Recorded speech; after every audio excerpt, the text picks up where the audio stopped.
নিয়েছেন। তার মধ্যে অন্যতম একটি বড় এজেন্ডা হচ্ছে বিএনপিকে ডুবিয়ে তোলা, বিএনপিকে ভরাডুবিতে নেয়া, বিএনপিকে জনবিচ্ছিন্ন দলে রূপান্তরিত করা। আমি কেন বলছি এই কথা, গতকালকের আপনারা একটা ভিডিও দেখেছেন, যেই ভিডিওতে হাসান মাহমুদ তার বক্তব্য উপস্থাপন করেছে এবং সেই বক্তব্যের মধ্যে খুব ভালোভাবে বিএনপির প্রতি তোষামোদী মনোভাব, বিএনপির প্রতি সফট কর্নার মনোভাব, বিএনপির সাথে ঐক্যবদ্ধ হয়ে কোনো আন্দোলন সংগ্রাম করার মনোভাব, এক বাক্যে বিএনপির সাথে যেন তাদের আর কোনো দূরত্ব নেই, এরকম একটা মানসিকতার প্রকাশ করা।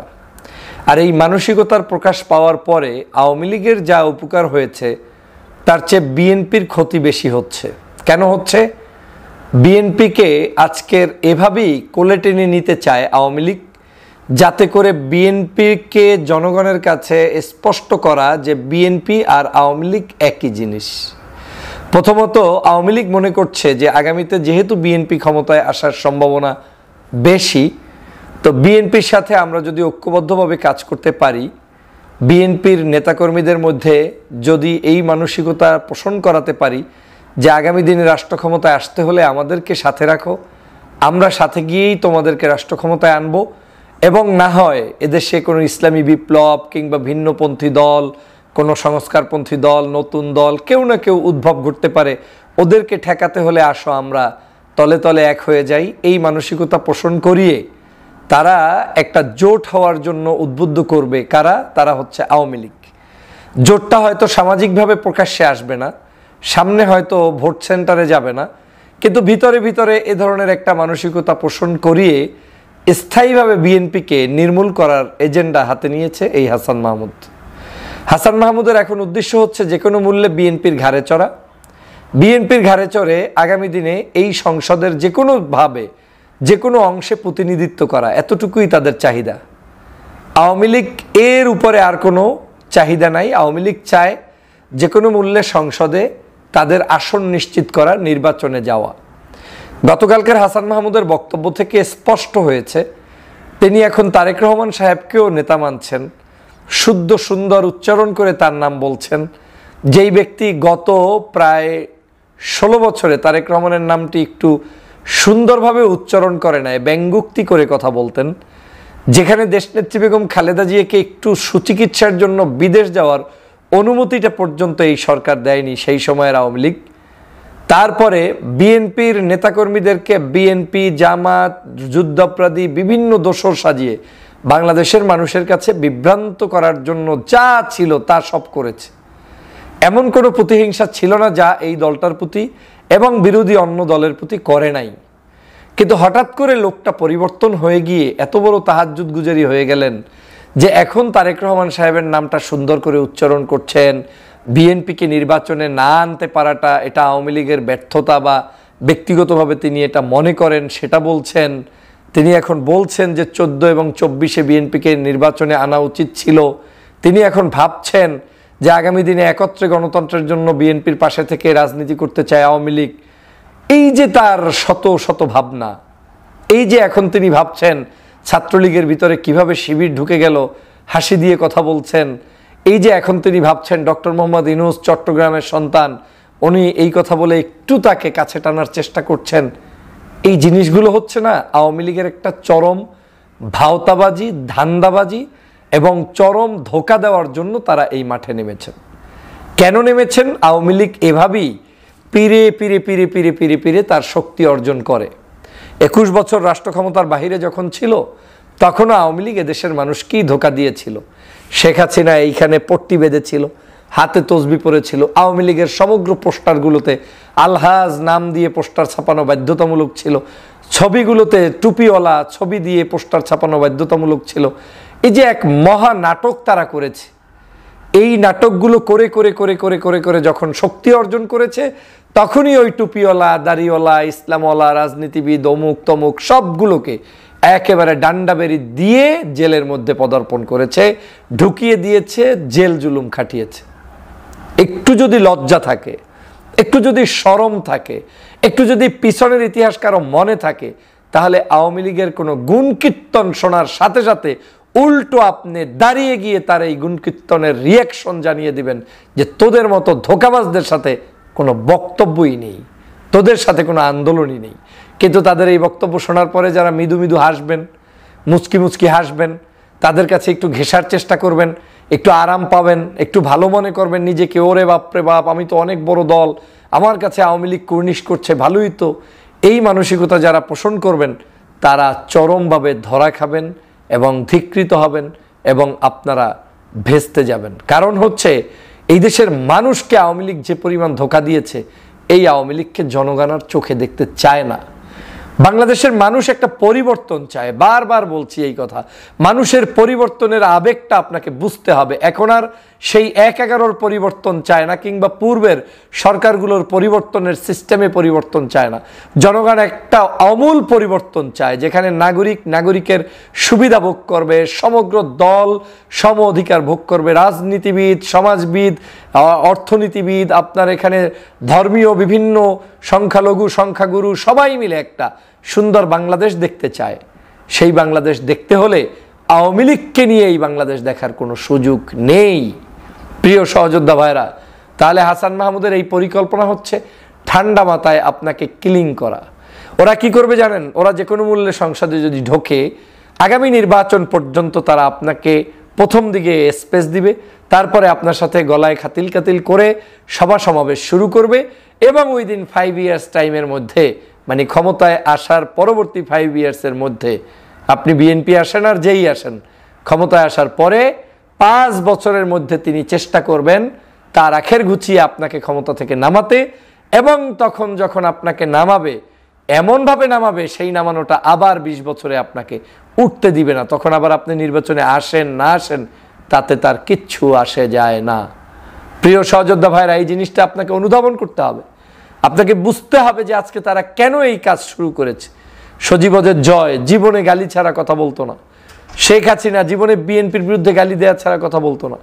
সেই শেখ হাসিনা, সজীবদের জয়রা আজকের বাংলাদেশের সমগ্র জায়গায় হঠাৎ করে বলা শুরু করেছে এখন বিএনপির কিছু কিছু প্রশংসা। সজীবদের জয় তো ডাইরেক্ট বলেছে যে আমরা বিএনপির সাথে ভুল করেছি, খালেদা জিয়ার মুক্তি দেওয়া উচিত ছিল, আওয়ামী লীগের এই ভুল হয়েছে। তার মানে এখন এই ভুলগুলো প্রকাশ করার মধ্য দিয়ে আপনার থেকে সিম্পিতি তারা ক্রিয়েট করতে চায়। প্রিয় সহযোদ্ধা ভাইরা, আমি মনে করি এই হাসান মাহমুদের এই বক্তব্যগুলো বিএনপির জন্য কাল হয়ে দাঁড়াবে, যদি বিএনপি এখনই শুধু হাসান মাহমুদের বক্তব্যের প্রতিবাদী নয়, বরং জনগণের সামনে স্পষ্ট করে বক্তব্য না দেয়, তাহলে ক্ষতির দ্বার প্রান্তে পৌঁছে যাবে জনপ্রিয় দলটি। কারণ জনগণ মোটেও চায় না আওয়ামী লীগের সাথে ইটিস পিটিস কিংবা কোনো ধরনের তাদের সাথে এই চোর পুলিশ খেলাধুলা, তাদের সাথে এই সুযোগই নাই। এই 5ই আগস্টের বিপ্লব সাধিত হয়েছে চরম আওয়ামী বিদ্বেষী মনোভাব থেকে, কাউকে ক্ষমতায় বসানো কিংবা নামানোর জন্য নয়। শুধু এই বিপ্লবটা ছিল বাংলাদেশের মানুষের একটা আশা আকাঙ্ক্ষার জায়গা থেকে যে কোনো মূল্যে হাসিনাকে নামাতে হবে। অতএব সেই হাসিনার পক্ষে যারাই থাকবে, সেই হাসিনার দোসরদের পক্ষে যারাই থাকবে, কিংবা হাসিনার দোসররা আপনার পিঠে ছোঁয়ার হতে চাবে, তাদেরকে অনুরোধ করছি বিগত দিনের ভিডিওগুলো একটু দেখে নিন, পূর্বের আওয়ামী লীগের বক্তব্যগুলো একটু দেখে নিন, গত 16 বছরের অত্যাচার জুলুম নির্যাতনগুলো আয়নার সামনে নিয়ে আসুন, তারপরে পদক্ষেপ গ্রহণ করুন। না হয় আওয়ামী লীগের এই পলিসিতে আবারও বাংলাদেশের এই জনপ্রিয় দল বিপর্যয়ের শিকার হতে পারে বলে আমি মনে করি। অতএব প্রিয় সহযোদ্ধা ভাইরা, হাসান মাহমুদের এই পরিকল্পনাকে কোনো অবস্থায় ছোট্ট কোনো পরিকল্পনা মনে করবেন না।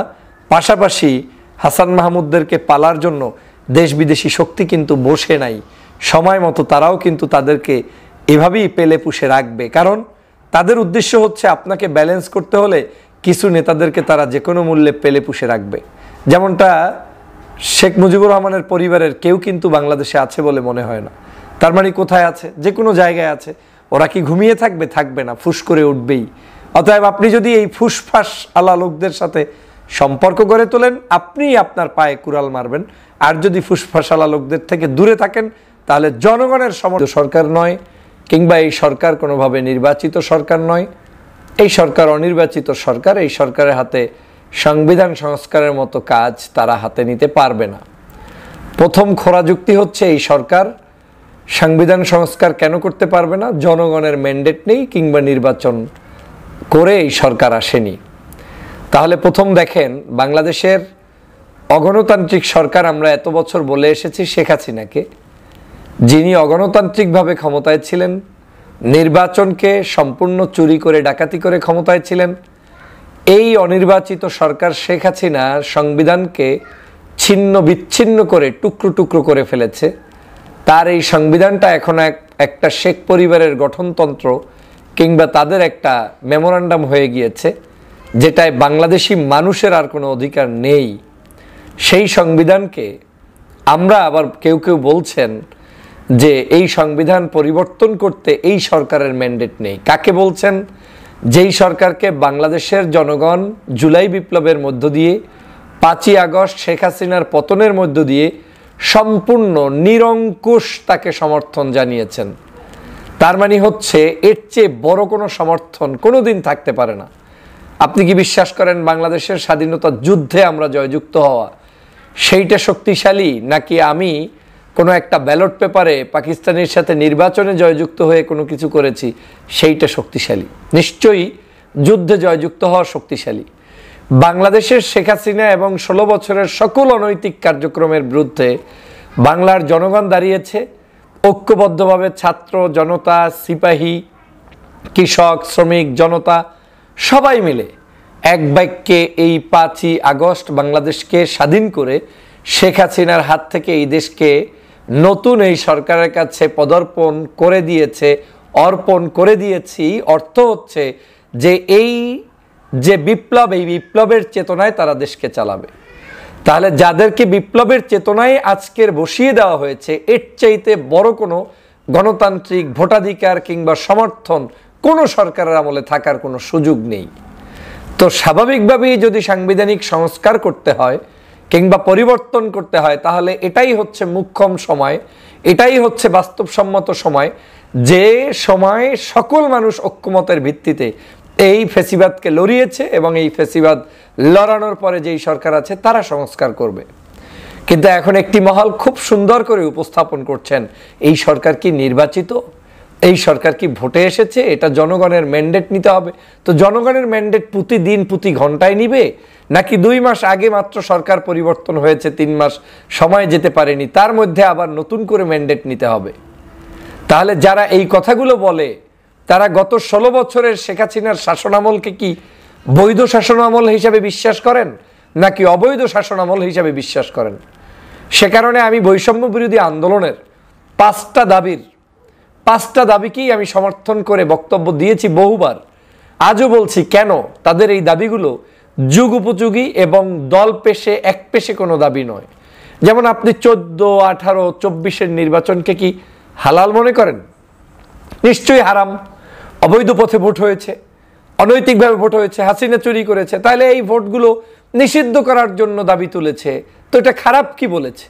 সংবিধানটাকে শেখ হাসিনা শেষ করে দিয়েছে, এটাকে নিষিদ্ধ করে নতুন করে সংস্কার করে কিংবা এটার উপরে মানে সম্পূর্ণভাবে কিভাবে কি সংস্কার করা যায়, বিশেষজ্ঞ টিম যাদেরকে গঠন করা হয়েছে সবাই মিলে রিয়েলাইজেশন করবেন, চিন্তা করবেন, গবেষণা করবেন। তো এটা খারাপ কি আছে? তারপরে প্রেসিডেন্ট ইস্যু নিয়ে আপনারা দেখেছেন কি তুলকালাম কাণ্ড গেল বাংলাদেশে। আজকের যেই চুপ্পুর বিরুদ্ধে আমরা বাংলাদেশের সবাই মিলে কথা বলেছি, আন্দোলন করেছি, অনেকের কাছে সে এখন অনেক প্রিয় হয়ে গিয়েছেন।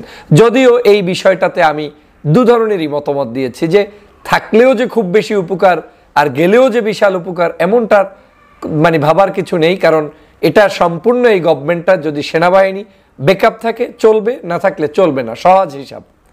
তো আমি যে প্রসঙ্গটা বলতে চাই, এভাবে করে আজকের বাংলাদেশের আওয়ামী লীগকে নিষিদ্ধ করা এটা আমাদের দাবি ছিল।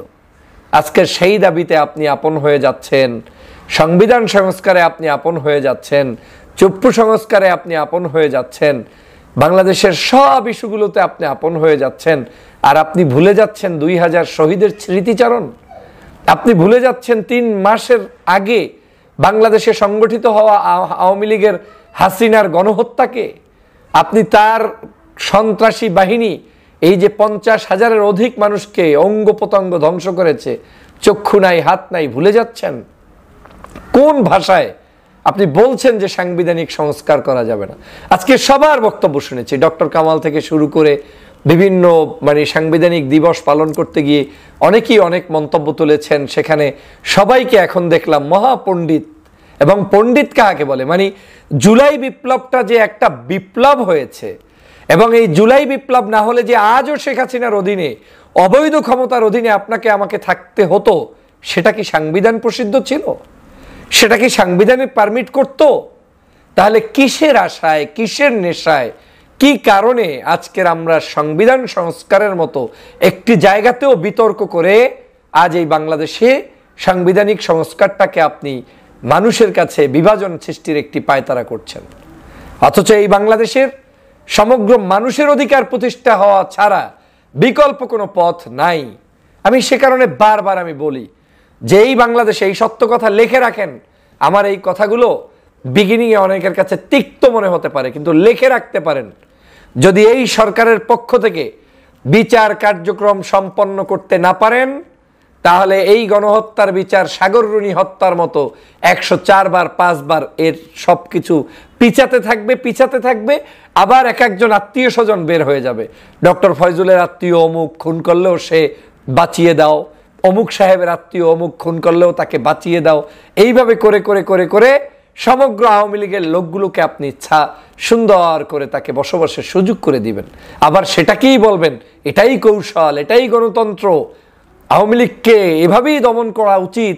এ ধরনের বক্তব্য কিছু কিছু আপনার সোশ্যালিস্ট এসে বাংলাদেশে এই ধরনের মন্তব্য পর্যন্ত করবেন। ধিক্কার জানাই।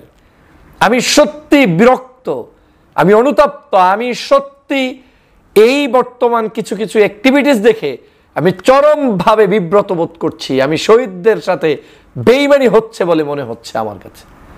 বাংলাদেশের রাষ্ট্রীয় সংস্কার আমরা এত বছর পর্যন্ত চেয়েছি। আমরা যদি আমাদের পূর্বের ভিডিও দেখি, অডিও দেখি, বক্তব্য দেখি, একটু দেখেন না প্লে করে, কি বলেছেন তখন আর কি বলছেন এখন, সমস্যাটা কোথায়? ছাত্র ভাইয়েরা আমাদের জন্য আন্দোলন করার নেতৃত্ব দিয়েছে, এটা তো সমস্যা নয়। বরং তাদের নেতৃত্বের কারণে আমরা অন্তত হোপ করতে পারি যে ওই দিন সুন অ্যাজ পসিবল বাংলাদেশে একটি অন্তত নিরপেক্ষ নির্বাচন হতে পারে। এখন এই নিরপেক্ষ নির্বাচনকেও ভয় পাওয়ার কি আছে আমার? এই নিরপেক্ষ নির্বাচনে আমি জনপ্রিয় হলে আমার কর্মের উপর ভিত্তি করে আমি জনগণের সমর্থন নিয়ে সরকার গঠন করব। সমস্যা কোথায়? তাহলে আমি কেন, কি অদৃশ্য শক্তিকে আমি ভয় পাই? আমি কেন সংস্কারে ভয় পাই? সংবিধান এমনভাবে হবে যে সংবিধানকে বাংলাদেশের প্রত্যেকটি নাগরিকের অধিকার সমুন্নত করা হবে। তো ভয়ের কি আছে আমার? আমার বাংলাদেশের নাগরিকরা কি অধিকার পেয়েছে বলে মনে করেন? এই গুম, খুন, হত্যা, রাতের বেলা লুণ্ঠন, বাড়িঘরে আগুন, মানুষদেরকে হত্যা করা, নির্যাতন করা, কত অ্যাক্টিভিটিস শেখ হাসিনা করেছে এবং তার নির্দেশে, এগুলো কি চালু রাখতে চান? এগুলোকে সাংবিধানিক মনে করেন? আর এই বর্তমান সরকার একটি বিপ্লবের মধ্য দিয়ে 1 মাস যুদ্ধ সংগঠিত হয়েছে, সেই যুদ্ধে হাজারো শিক্ষার্থী জীবন দিয়েছে, তারপরে এই দেশটাকে স্বাধীন হয়েছে। সেই স্বাধীনতার পরবর্তী সরকারকে আপনি অসাংবিধানিক মনে করেন? তাহলে যদি তাই মনে করেন, তাহলে বাংলাদেশের কোনোদিন আপনার সংস্কার কাজ হবে না, হবে না, হবে না। এই সংবিধান যার যখন ভালো লাগবে সে তখন পরিবর্তন করবে, যার ভালো লাগবে না তে করবে না। আর বাংলাদেশে এই সংবিধান পরিবর্তনের মতো সরকার আসবেও না আগামীতে। কারণ আপনি লিখে রাখতে পারেন, কারণ পরিবর্তনের জন্য যে ম্যান্ডেট দরকার, সেই ম্যান্ডেটটা এখন এককভাবে এই তত্ত্বাবধায়ক সরকারের আছে, কারণ তাকে সরকার জনগণের সরকার হিসাবে বসেছে। আপনি যদি অনৈতিকই মনে করেন তাহলে সবই অনৈতিক। শপথ বাক্য যে পড়িয়েছে সেটাও অনৈতিক। আপনি এখানে এই যে সরকার তাড়িয়েছেন এটাও অনৈতিক। আপনার দৃষ্টিতে অনৈতিক মনে হলে সবই অনৈতিক। আর আপনার কাছে যদি রেভলিউশনের কোনো সংজ্ঞা মনে থাকে, একটি বিপ্লবের যদি আপনার কাছে কোনো ধারণা থাকে, তাহলে আপনার কাছে মনে হবে এটাই সংবিধান, এটাই বাস্তব সত্য কথা। আমি ধিক্কার জানাই এই সকল ন্যারো মানসিকতার মানুষদেরকে যারা এখনো সংবিধানকে সংস্কার করতে দিবে না। আমি আপনাদেরকে বলে রাখছি, এই সংবিধান সংস্কার করতে দিবেন না তো আপনি আওয়ামী লীগ নিষিদ্ধ করতে দিবেন না, ছাত্রলীগ নিষিদ্ধ করতে দিবেন না, নির্বাচনে তাদেরকে আনতে হবে নিষিদ্ধ করতে দিবেন না, কিছু প্রেসিডেন্ট নিষিদ্ধ করতে দিবেন না, সংস্কারই করতে দিবেন না। একটা পর্যায়ে দাবি তুলবে কি জানেন? কোনো কিছুর প্রয়োজন নাই, তাড়াতাড়ি দায়িত্ব ছাড়ো আর একটা নির্বাচন দাও। এই যদি হয় তাহলে এই দেশে সংস্কার হবে না। আমি চ্যালেঞ্জ দিয়ে বলছি। এই তো শুরু হয়ে গেছে, একটার পর একটা মুখ থেকে আস্তে আস্তে বের হচ্ছে হৃদয়ের কথাগুলো। এই হৃদয়ের জন্য বাংলাদেশ স্বাধীন হয়নি। আমি এই দেশের বাংলাদেশের সকল বড় বড় রাজনৈতিক দলের সিনিয়র নেতৃবৃন্দের প্রতি আহ্বান জানাই, বাংলাদেশের আগামী দিনের রাষ্ট্র ব্যবস্থাকে যদি সুন্দরভাবে পরিচালিত করতে হয় এবং আপনারাও যদি রাজনৈতিকভাবে বেঁচে থাকতে চান, তাহলে এই সরকার আমলেই সংস্কার করুন। কারণ আপনি তো করেন নাই, এ সরকার করেছে, আপনার সমস্যা কি? আপনি এই সরকারের সংস্কার দেয়া জিনিসগুলোর উপরে রাষ্ট্র ক্ষমতা চালান, এক ডিলে দুই পাখি আপনি পেয়ে গেলেন, সংস্কারও হলো, আপনিও বলতে পারলেন যে আপনি কিছু করেন নাই। কিন্তু আপনারা যখন এখানে বর্গি বাজানোর জন্য যদি কেউ প্রচেষ্টা চালায়, সেটা এদেশের জনতা কিন্তু মেনে নিবে না, বরং তাতে ক্ষতি হবে দল, সংগঠন, ব্যক্তির। আমি বলছি না কে করছে কে করছে না, কিন্তু যারাই করবে তার ক্ষতি হবে। কারণ এদেশের মানুষ এত সস্তা না। এখন মানুষ বুঝে কে কাকে সমর্থন করে, কাকে ঠেকানোর জন্য কে কার পিছনে লাগে, কে কোন উদ্দেশ্যে কথা বলে, মানুষ এখন বুঝে। আজকের আমি স্পষ্ট হৃদয় থেকে বলছি, আমার দেশে এখন সংস্কার হওয়া জরুরি। সংস্কারগুলো করতে হবে, এই সরকার থেকে করিয়ে নিতে হবে। এটাকে আপনার কোনো অন্তর্বর্তীকালীন সরকারই নয়, এটা একটা বিপ্লবিক সরকার। অতএব এই সরকারের এই সাংবিধানিক সংস্কার, সংবিধান নতুন করে রচনা কিংবা সংস্কার করে যেভাবেই যে পদ্ধতি আসবে, এটার প্রতি পূর্ণ সমর্থনে দেশবাসীর আছে, আমার আছে, আপনাদের সকলের থাকা উচিত। যদি সেটা না করতে পারেন, ভয়াবহ রূপ ধারণ করবে এই বাংলাদেশ আগামীতে, এবং সেই সময়ে দেখবেন এই দেশটা সুন্দরভাবে থাকবে না। আগামীর সংসদেই তো একটা সাংবিধানিক পরিবর্তন করতে হলে যে মেজরিটি থাকতে হয়, সেই মেজরিটি বাংলাদেশের এখন একটা সময় সবাই মিলে একসাথে একটা গোষ্ঠীর বিরুদ্ধে নির্বাচন করত। এখন সেই গোষ্ঠী যখন হারিয়ে গিয়েছে, সবাই সবার তালে ব্যস্ত। তো স্বাভাবিকভাবেই আপনি দেখবেন, জনমত দেখেন, জরিপ দেখেন, বিভিন্নভাবে দেখেন, কেউ কাউকে ছোট করতে পারবেন না। এখন প্রত্যেকেই যার যার জায়গায় স্বমহিমায় বিকশিত হতে চাচ্ছে। তো কি দাঁড়াবে তখন এইটাকে ইউনিটি গভর্নমেন্ট বানাতে হতে পারে। এটাকে এমনও হতে পারে যে পূর্ণাঙ্গ মেজরিটি কারো নাই, অথবা সংবিধান সংস্কার করার মতো মেজরিটি কারো নাই। তো সেরকম যদি না হয়, এখনই সংবিধান সংস্কার করে আগামী দিনের রাষ্ট্রশাসক যারাই আসবে, তাহলে তারা দেশকে ভালোভাবে পরিচালনা করতে পারবে বলে মনে করি। আর সংবিধান সংস্কার কমিটি যারা আছেন, আপনাদের প্রতি উদাত্ত আহ্বান, আপনারা দায়িত্বপ্রাপ্ত হয়েছেন জনগণের সিদ্ধান্তে, ম্যান্ডেটে। অতএব আপনারা সংবিধানকে আপনাদের সুন্দর মতামতের ভিত্তিতে আল্লাহর উপরে বিশ্বাস রেখে, যে ভয় রেখে, যাতে করে কারো পক্ষপাত পুষ্ট না হয়, কাউকে ঠেকানোর জন্য না হয়, সমগ্র বাংলাদেশের নাগরিকের চিন্তার আলোকে আপনারা সংবিধানকে রচনা কিংবা সংস্কার কিংবা এটার ঘষামাজা যেটা করার সেটা করবেন। তাহলেই বাংলাদেশের জনগণ আপনাদের উপরে সন্তুষ্ট থাকবে। এই সরকার যদি কোনো সংস্কার করতে ব্যর্থ হয়, কোনো সুন্দর কিছু উপহার দিতে ব্যর্থ হয়, তাহলে সরকারই মূলত জাতির কাছে প্রশ্নবিদ্ধ হবে। কারণ সরকারকে দায়িত্ব দেওয়া হয়েছে এই জিনিসগুলো বাস্তবায়ন করা।